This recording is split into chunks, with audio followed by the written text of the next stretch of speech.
This Family Life News podcast is made possible by the support of listeners like you. Next on the 5 o'clock report.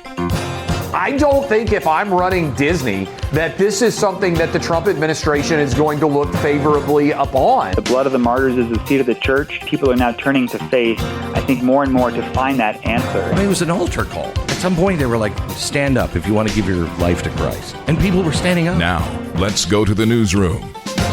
Good afternoon and welcome to the broadcast. I'm Family Life News anchor Sarah Harnish. The President of the United States is about to take to the stage. He says he knows the cause of autism. This will be a powerful display of how the entire Trump administration is committed to addressing root causes of chronic conditions and diseases, embracing full transparency in government, and championing gold standard science. An hour ago, Press Secretary Caroline Leavitt gave a preview. 1 in every 31 children are formally diagnosed with autism spectrum disorder. That is a 175% increase in 15 years. ABC just announced Jimmy Kimmel's show will go back on the air on Tuesday. He was suspended indefinitely last week by ABC following comments he made related to Charlie Kirk's assassination. Clay Travis spoke on the Will Cain show on Fox News. I don't think if I'm running Disney that this is something that the Trump administration is going to look favorably upon. And so I think there need to be actual changes in the way this show is airing. And I think the Trump administration needs to look aggressively at that potential acquisition of the NFL Network. Kimmel has been off the air since Wednesday. Disney says they've made the decision to pull him off the air to avoid further inflaming a tense situation at an emotional moment for our country. The impact of Christian activist Charlie Kirk's funeral is still being felt around the world. During the service in Arizona, Kirk's wife Erica forgave the gunman in front of 100,000 people. Her words made the White House press conference today. Press Secretary Caroline Leavitt. Erica Kirk's mercy was one of the greatest acts of grace this world has ever seen. Focus on the Family Zach Mettler says early social media reports indicate as many as 300 million people may have watched around the world on different platforms. He says Kirk had a way of reaching Gen Z. There's many people in my generation who are looking for the answers, who are looking for a solution to the problems that we're facing. And for me and my generation, we're finding that ultimately pornography doesn't solve our problems. Broken homes don't solve our problems. Entertainment, and some people spend 10 plus years of their life watching Netflix and things like that. That doesn't solve our problems. That doesn't answer the meaning of our life. And we're looking for meaning. We're looking for a purpose. And we find that ultimately in Jesus Christ, and we find that in family. He says Focus on the Family is seeing the Charlie effect more and more. People are going to church, worshiping, reading the Word, and asking how to become a Christian. I went to church at 6 o'clock last night on Sunday. It was absolutely packed, and we had a good amount of young people, which isn't always true. And so I think Tertullian, he said the blood of the martyrs is the seed of the church. We are seeing that people are now turning to faith, I think, more and more to find that answer. There have been more than 60,000 requests across high school and college campuses for new Turning Point USA chapters. That's the company founded by Kirk. About an hour ago, Turning Point announced their campus tours will continue and will include speakers like Tucker Carlson, Vivek Ramaswamy, Erica Kirk, Megyn Kelly, and Michael Knowles. Knowles said he's leaving an empty chair on stage tonight for Charlie at the University of Minnesota Twin Cities. President Trump is set to address the United Nations General Assembly in New York after he wraps up his speech on autism. The air there a bit tense as several major allies of the U.S. are starting to recognize a Palestinian state while the war between Israel and Hamas rages on. Trump will meet with Israeli Prime Minister Benjamin Netanyahu and Ukrainian President Zelensky separately at the gathering. We're learning more about the sale of TikTok to keep it afloat in the U.S. Administration officials say Oracle will receive a copy of TikTok's algorithm to prevent addictive content for kids. CBS reporter Willie James Inman. That lucrative algorithm will be controlled by that U.S. joint venture. And senior White House officials say, we feel 100% confident that this deal will be approved by the Chinese. So one of the major things that the president will do in terms of moving this deal forward is sign an executive order later this week saying that this deal meets the terms terms of the U.S. national security review. And summer is officially over. About 2.5 hours ago, fall arrived at 2:19 this afternoon. Reporter Bree Tennis says with the changing seasons comes a change in our level of food consumption. Today, we officially leave summer behind and welcome in autumn. And it's not just a shift in seasons. We change our eating habits, too. Research shows there's a significant seasonal increase in calories, meal size, and frequency of eating when we change to fall. It's an instinct that dates back to caveman times. Conservation for the winter ahead. So go ahead and indulge. A good sweater can conceal a little extra pie. I'm Bree Tennis. All right. Still to come on the 5 o'clock report. Thousands show up for the March for Life in Pennsylvania. Our moderate drought in New York and PA may be coming to an end, and lifting zoning restrictions to build more houses in New York. Those stories after weather with Kevin Williams. Here is your Family Life regional weather forecast. Our call for tonight and for tomorrow, mostly cloudy. From time to time, it'll shower, and there could be a thunderstorm. There have been already a couple of parts of the area. Low temps tonight around 60, kind of humid. High temps tomorrow 70s. On Wednesday, clouds break for a little sun. A couple of more showers around with high temperatures in the 70s, and showers are expected with rumbles of thunder on Thursday. All right, Kevin, checking the stories making news where you live across New York and Pennsylvania. The 2025 annual March for Life is in the books in Harrisburg, PA. It was a packed crowd. WGAL reporter Tom Lehman earlier today. Obviously, the issue of abortion itself bringing a lot of people here to the state capitol. You can see that the steps here are filled right over on State Street as these people begin to start marching. Senator Judy Ward says the Keystone State is in a war for the right to life. Life is a precious gift from God.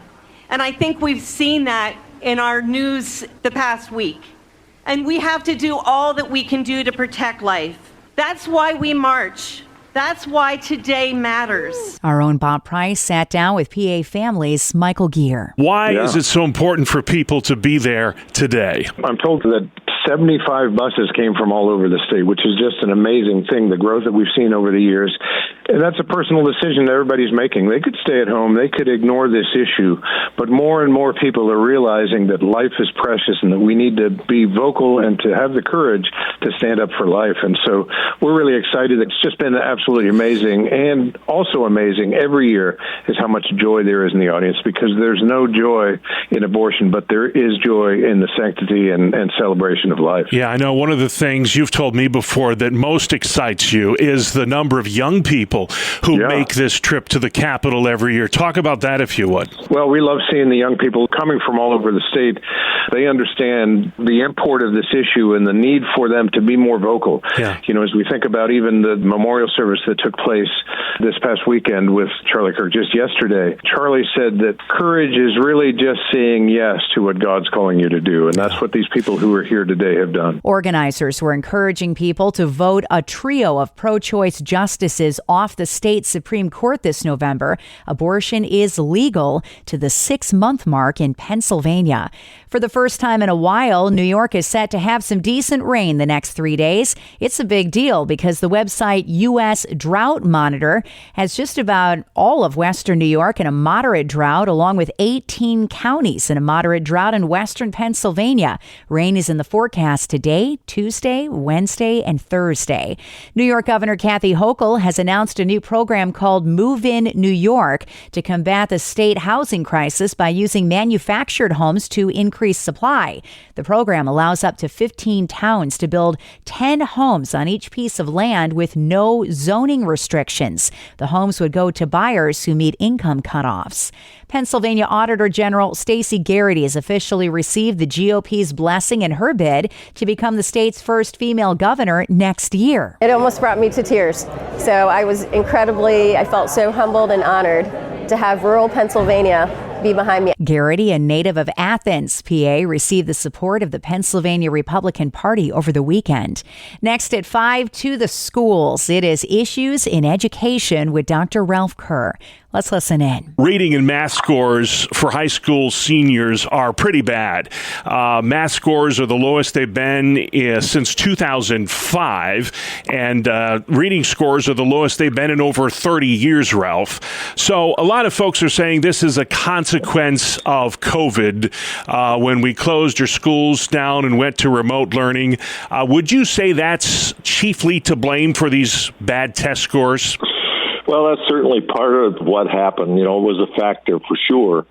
But it would seem to me that recognizing that, teachers should then say, well, then we've just got to double down and really make sure that the students get the basics that they missed during that time.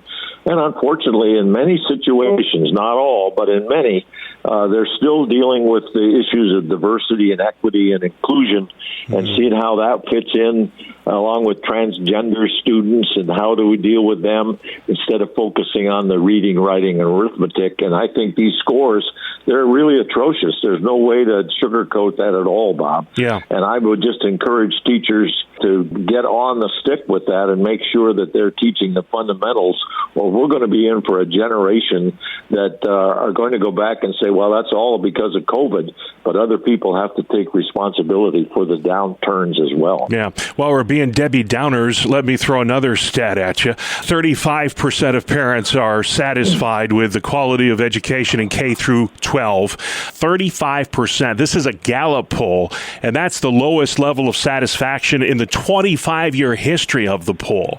What's driving this sense of unsatisfaction on the part of parents with public education? Well, this is an interesting poll because if you break that down and ask people in your district or in my district to rate your school, that 35% just disappears, and it's closer to 50% of the people are really happy with their school. So I think what happens is when you hear the low test scores and you hear the put down of public schools so often, then it becomes when people are asked their satisfaction, they're going to say not good. Yeah. But again, I want to emphasize the fact that when you get at your local school, and that's what listeners should really be concerned about, generally the numbers are much higher, and that's a good thing. You can subscribe, listen to, and share Issues in Education and all of Family Life's original podcasts at Apple Podcasts, Spotify, YouTube, or at familylife.org.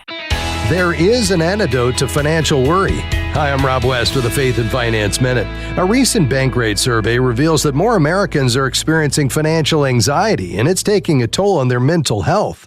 Some report sleepless nights, others ongoing stress and fear. If you've felt that too, you're not alone, but Scripture offers comfort and clarity. Isaiah 26:3 says, "You will keep in perfect peace those whose minds are steadfast, because they trust in you." God doesn't dismiss your worries. He invites you to bring them to Him. And if you need encouragement for that journey, check out our 21-day devotional on financial fear and anxiety called Look at the Sparrows at faithfi.com/sparrows. It's designed to help you rest in God's care, especially during times of financial uncertainty.